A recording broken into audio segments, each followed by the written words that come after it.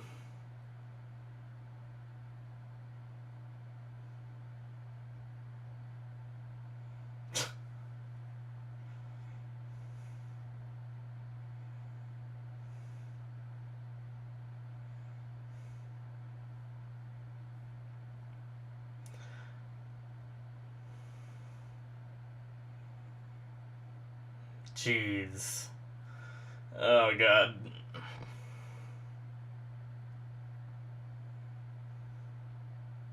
I like how she was just like talking shit and then she's just instantly scared. I love that. Oh, good job, Soul.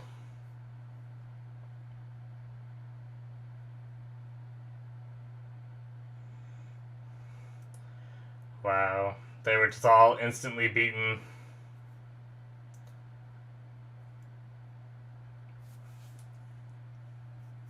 So the episode title was something about Battle of the Gods. Is Death gonna fight the Kishin again? Lord Death? Oh. What is this?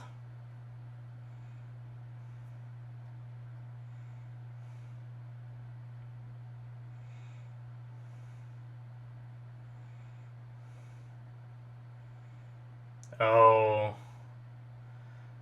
He's still partially being sealed? Is that what it is?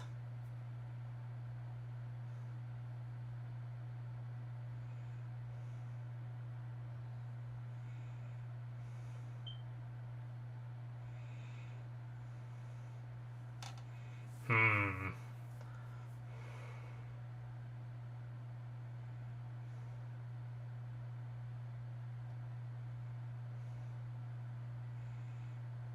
Jeez.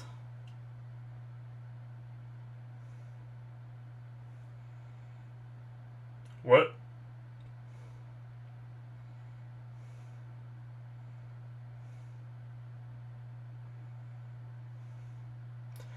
Oh shit. It's breaking. I exaggerated a little. I thought it was gonna be like Lord Death being like, ha, breaking out. Oh, he did. He's got like little jets. What the hell?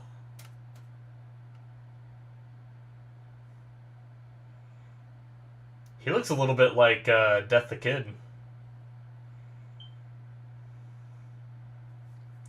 Jeez, alright. We're already halfway over.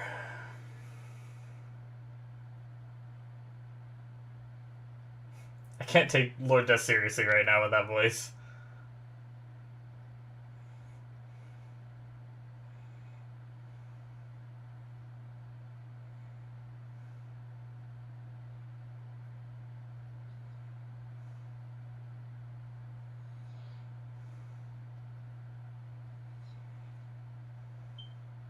I want to see him put it on again for old time's sake. Alright, so they explain that.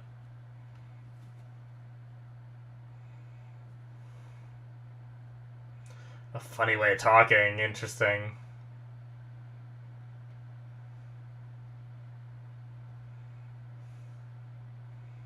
Damn. Oh!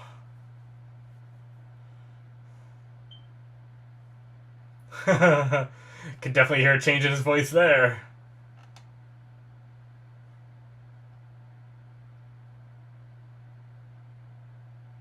Well, didn't seem to do much.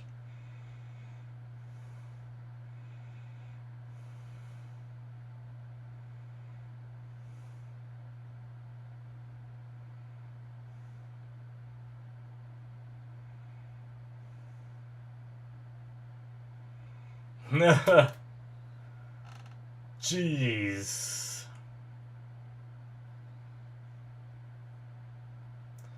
He's got the black blood, right? Oh. Angry face.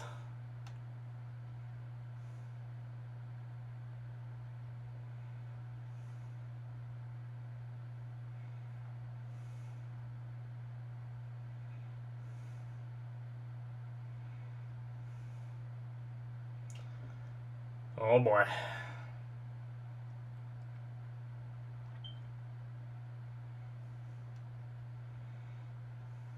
Jesus. It is the Battle of the Gods. After all, the title was accurate. Nice. Oh, kind of destroyed the town a bit.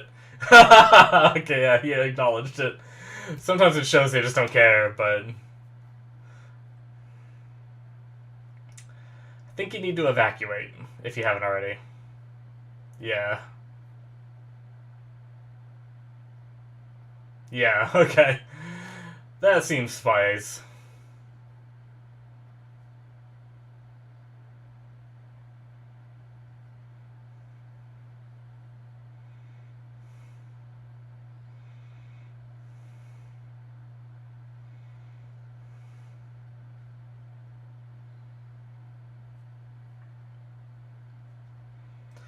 I love that they made his mask look a little more badass, with the eyes being a little slanted.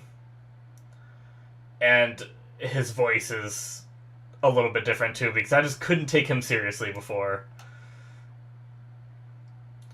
Alright, he's crushing him, but I feel like he's gonna take a lot more than that.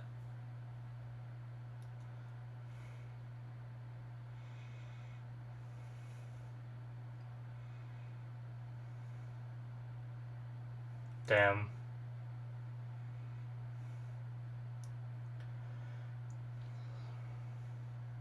Oh.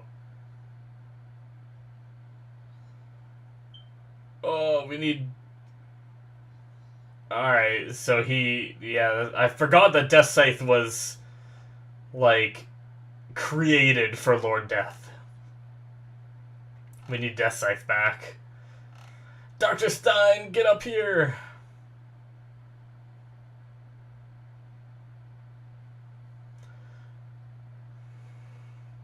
I love how badass Lord Death looks right now.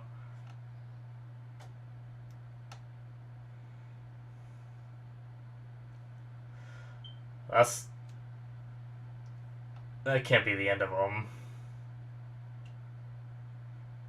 Oh shit.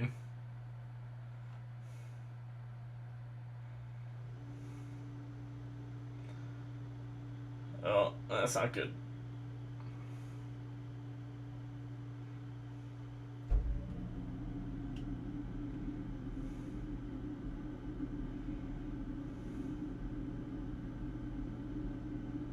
Oh shit, he's gonna run.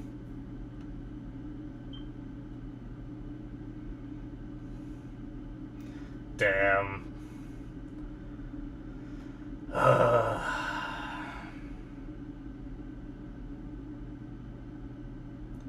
Damn, alright, so...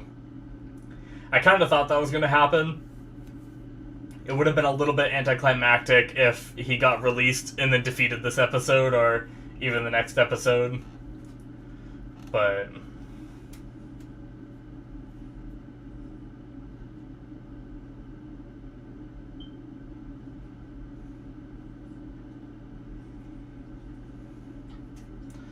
Death Scythe scattered across the continents to gather. Okay, that answered one of my questions. We'll talk about that in discussion.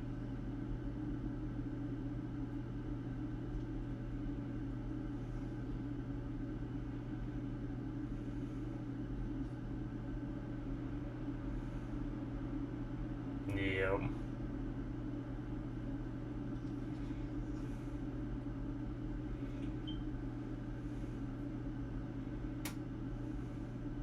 Alright, these three.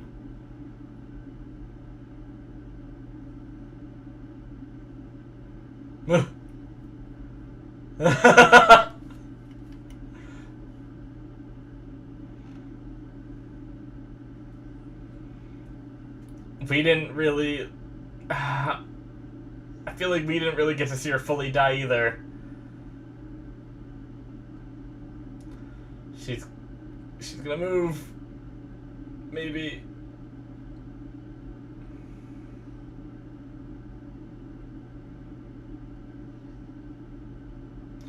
The arrows are moving. She's about to escape.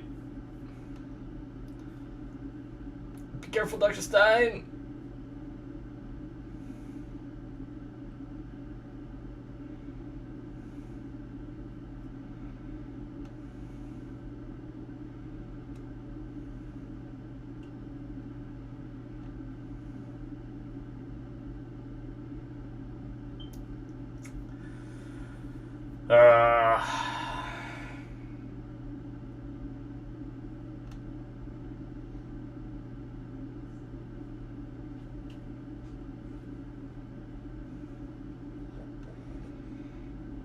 Oh.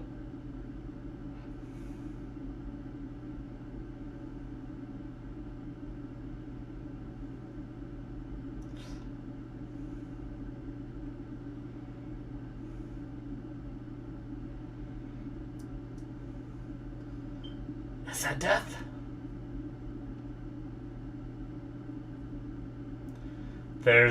She did something with that bite, I feel like.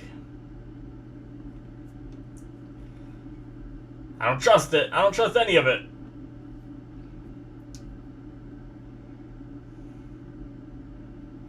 Oh, poor Krona still dealing with that crap.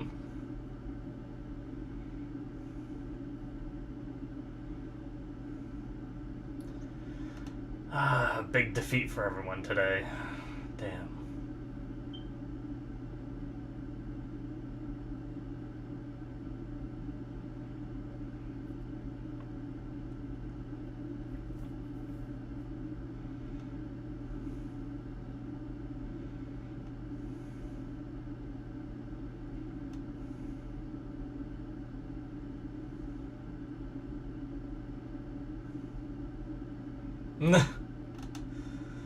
Okay.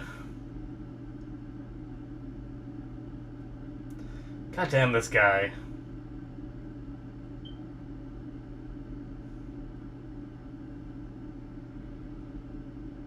Oh. What is this? Why are we here? Oh.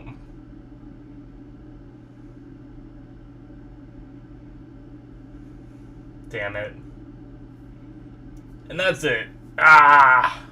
I knew she was up to something. So, I don't know what that means for Medusa. Can she fully return herself from being that snake into a person again? Is she gonna be, like, weaker for a while? What did that bite do? I feel like there was a reason for it. I feel like she wouldn't have risked herself just to bite him. So, I feel like it did something. I don't know.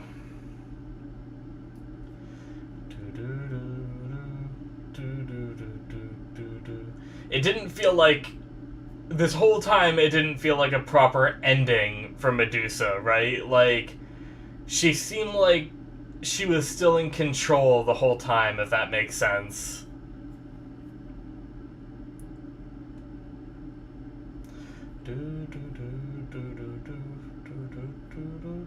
Because usually when a bad guy gets defeated, if they're going to live long enough to say something, like Medusa had the chance to say something there, and she didn't. I think anyway.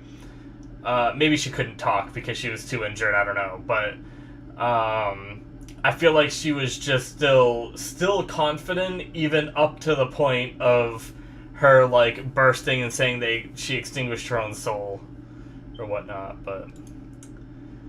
Alrighty, guys, that's it for episode 24. Man, that was crazy. So, the Kishin is fully revived. Our heroes here weren't able to do anything. Even Lord Death wasn't able to do anything because he didn't have his Death Scythe. But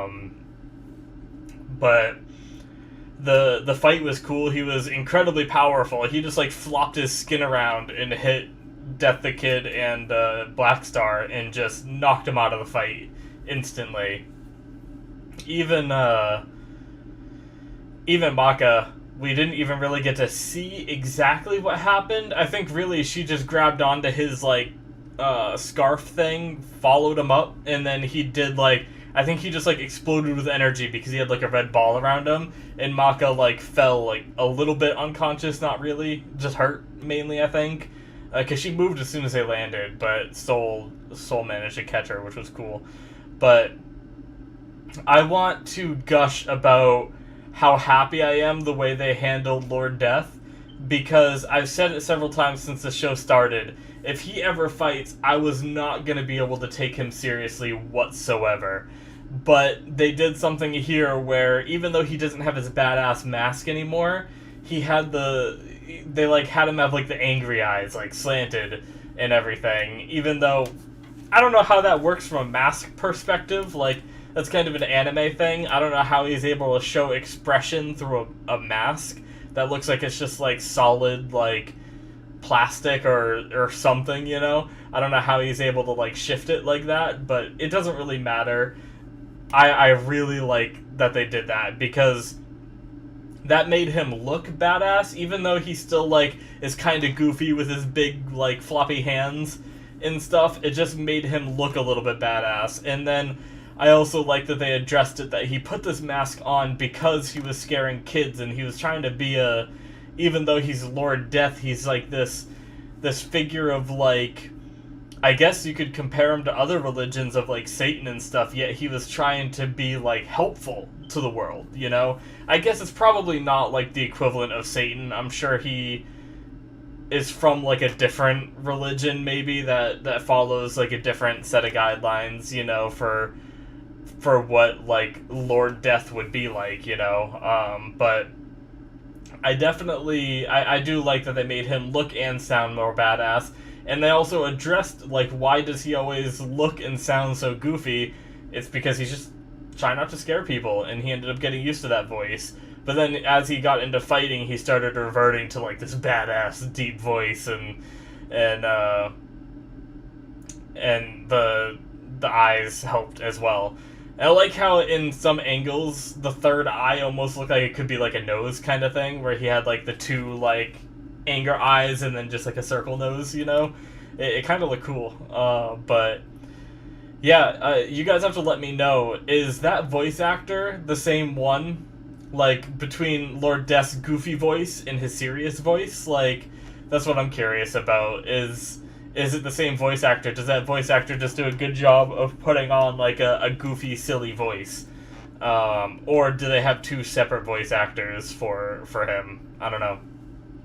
I'm sure one of you guys know in the comments. It's probably the same voice actor. I feel like they wouldn't cast two voice actors for one character unless it was, like, very important that they do so, you know? But I imagine it's the same voice actor just doing a goofier voice, but yeah, that was really cool. I very much appreciated that. Their fight was cool. You can definitely tell that Lord Death is strong. I like how they let the Kishin escape, but not depowered Lord Death, because Lord Death didn't have his death scythes, which means he's way lower in power than he should have been. Which means, you know, the fact that the Kishin got away, which I felt like the Kishin needed to get away. Like I said during the reaction, if the Kishin got captured this episode, or even the next one, it would have been anticlimactic for this whole, like, arc of them trying to free it, if it just got away, or if it just got captured again immediately, you know? So I felt like it had to get away, but then I was worried, like, as soon as Lord Death started to fight, I was like, well, if Lord Death is gonna lose here, then that's gonna kind of make me feel less good about, like, Lord Death's strength. But the fact that he didn't have his death scythe here really made up for that, I feel like. It made it so it wasn't like, you know, he just got his ass beat at his strongest, you know? But yeah, Lord Death talked about summoning all the death scythes from around the continents, which I had mentioned this before.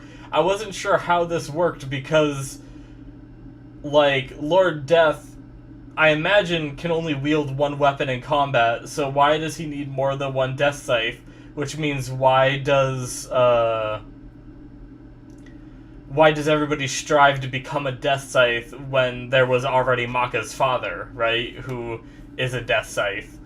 And so I was kind of confused by that, and I think we're going to get that answer. I'm still a little bit confused by that, like, what's the advantage of Lord Death summoning all of these death scythes? Like, is it so he can interchange them? Is, like, one of them gonna be a gun for long range, like, Death the Kids? Is another one gonna be, you know, obviously Maka's father as a scythe, and then there's going to be all these different like weapon specializations that he can swap between mid-combat, you know? Is it going to be something along those lines, or what's the point of having a ton of death scythes? You guys don't have to answer that, because it seems like they're going to answer it coming up here. We might get to learn a little bit why, or eventually, you know, if we're summoning all these death scythes, maybe we're going to see, eventually see Lord Death actually wield them in the way, like, why, like, the reason why he has so many, I think the show will show us eventually. So don't spoil anything for me, guys. It's just me thinking out loud about some questions I've had that I wasn't sure I was gonna get answers to, but it seems like we are. So that's very cool. I very much appreciate that from the show. But yeah, I mean, I'm interested to see the effects that Kishin is going to have on the world, because like they said at the end that the Kishin will release madness like slowly over time, affecting the world, you know? So I wonder if we're going to get to see the repercussions of this Kishin being out there, aside from what he's doing directly, but what his madness causes.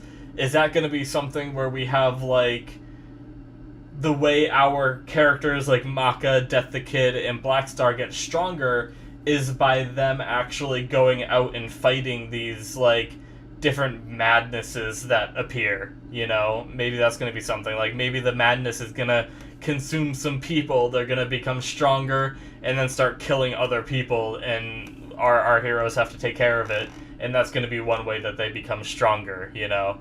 But it'll be cool. I'm wondering, I'm trying to think of the end game, because I feel like the Kishin is so much stronger than Lord Death at this, or sorry, bad wording, I didn't mean to say that.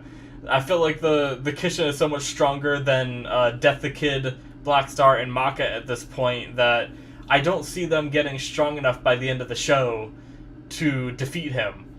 So that makes me think that Lord Death is gonna be the one to beat him. But then I feel like it might be anticlimactic for our other characters. So I'm wondering if our other characters, if they're going to come up with another, like, side goal. Like, are there going to be, like, is the Kishin going to amass a group of people that fight with him, you know? And then our heroes have to take on all the extra guys while Lord Death takes on the main one, you know?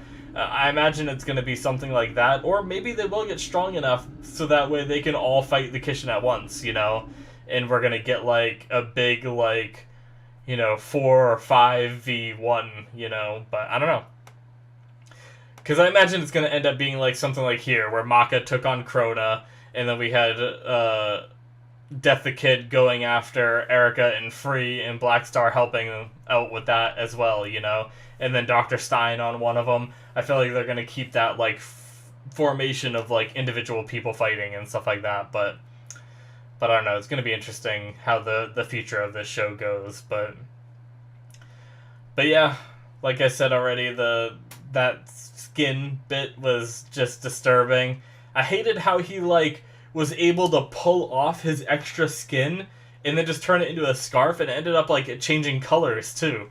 I don't know what was up with that. Is that, like, part of his ability? Either way, it was just gross. Not a fan. But, oh, man. And he was just, like, fighting with his extra skin. Huh. But, anyway. Other than that, I honestly don't have much more to say. I'm very much fascinated by what the bite has to do with Dr. Stein. Is he going to be going through some shit, kind of like Soul and Maka are with the black blood, you know? And that demon inside? Did she do something to him, you know? Is he going to be manipulated because she managed to get, like, snakes in him or something? Like she did to Erica?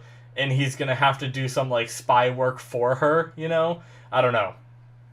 It's going to be interesting. I really want to know more about that as well. But yeah, guys, other than that, I mean, we just had some awesome fighting, some cool stuff, and I really like this episode, and I'm really looking forward to what happens going forward. But I think that's it from me, guys, so thank you so much for watching. If you're watching this on YouTube, make sure you hit the subscribe button. If you're watching this on Patreon, I very much appreciate the support, guys. So thank you so much for watching, and I'll see you in my future reactions. Bye-bye.